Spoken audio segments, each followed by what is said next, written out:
Bismillahirrahmanirrahim. Assalamualaikum warahmatullahi wabarakatuh.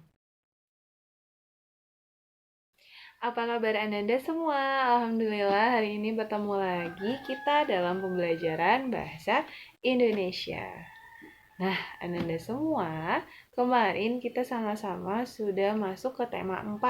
Nah, kemarin kita juga sudah sama-sama belajar mengenai benda-benda yang ada di sekitar kita. Ananda tahu nggak? Ternyata benda-benda yang sudah kita pelajari kemarin itu memiliki wujud yang berbeda-beda.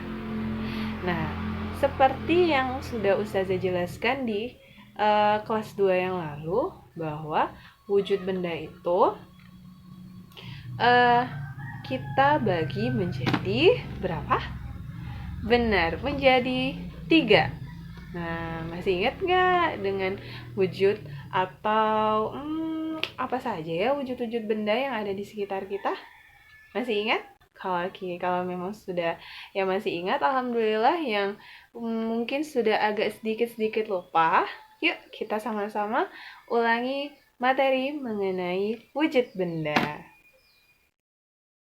Wujud benda terbagi menjadi 3. Yang pertama, benda padat. Yang kedua, benda cair. Dan yang ketiga, benda gas.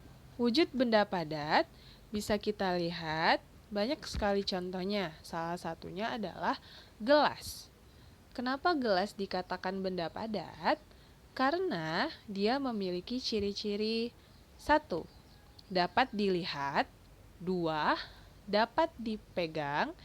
3. Dapat dirasa. Dan yang keempat, bentuknya tidak berubah ketika dipindahkan. Contoh lain dari benda padat adalah meja, pensil, tas, dan masih banyak lagi. Wujud benda cair. Kalian tahu contoh dari benda cair?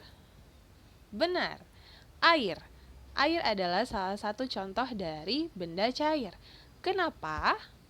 Karena dia memiliki ciri-ciri benda cair, yaitu 1.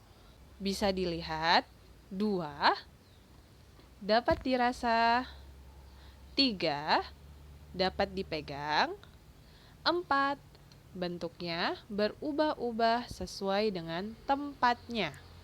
Contoh lain dari benda cair adalah lem cair, minyak, sirup, dan masih banyak lagi.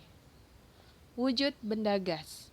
Apakah Ananda tahu benda apa saja yang termasuk dalam wujud benda gas?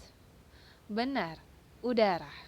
Kenapa ya udara termasuk dari salah satu contoh wujud benda gas? Benar, karena udara memiliki ciri-ciri benda gas, yaitu yang pertama, tidak dapat dilihat, dapat dirasa, tidak dapat dipegang, dan bentuknya selalu berubah sesuai dengan tempat atau wadahnya. Nah, sekarang apakah Anda bisa memberikan contoh lain selain udara sebagai bentuk wujud benda gas? Benar, angin. Lalu asap, dan gas LPG, dan masih banyak lagi. Nah, bagaimana Nanda? Sudah melihat penjelasan dari Ustazah? Masya Allah, Alhamdulillah ya, mudah ya ternyata kita juga sebenarnya sudah sangat tahu, bahkan mungkin Ananda semua sudah sering melihat benda-benda tersebut, mulai dari benda padat, benda cair, dan benda gas. Sekarang Anda semua pasti sudah bisa mengkelompokkan mana yang benda padat dan mana yang benda cair dan mana yang benda gas. Sudah bisa ya? Insya Allah. Nah, untuk supaya Ustazah tahu Ananda semua sudah bisa atau tidak, Ustazah akan memberikan tugas untuk Ananda semua. Tugasnya apa? Mari kita lihat sama-sama. Tugas Ananda hari ini adalah buatlah sebuah tabel seperti yang ada di layar. Ananda bisa lihat juga di buku tema keempat di halaman 110. Di situ ada tabel pengamatan.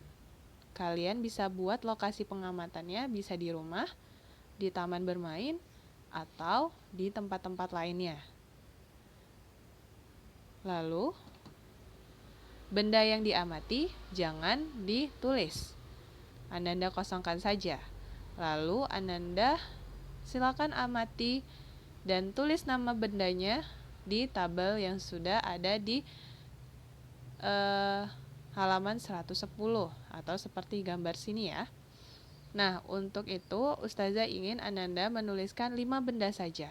Jika di situ ada 7, Ananda coret saja. Jika di buku situ ada 7, Ananda buat hanya 5 saja. Jadi 5 tabel. Bahan pembentuknya itu adalah bahan dasar. Lalu Ananda tulis wujud bendanya, padat, cair, atau gas. Dan fungsi bendanya. Untuk apa benda itu? Cukup buat 5 benda saja dan amatilah mudah yang ya ada di tugasnya sekitarnya. Ustazah.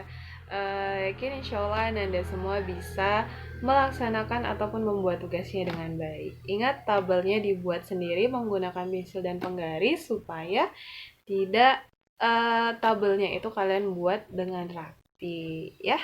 Diisi sesuai dengan kolom yang tepat. Baik semuanya, itu saja pembelajaran untuk hari ini. Ustazah ucapkan terima kasih kepada ayah, bunda, dan Ananda yang sudah mau memperhatikan dan menyimak penjelasan Ustazah pada hari ini. Dan Ustazah harap semuanya bisa mengerjakan secara mandiri dan juga dengan teliti. Ingat ya, jangan sampai nggak teliti. Baik, itu saja dari Ustazah. Wassalamualaikum warahmatullahi wabarakatuh.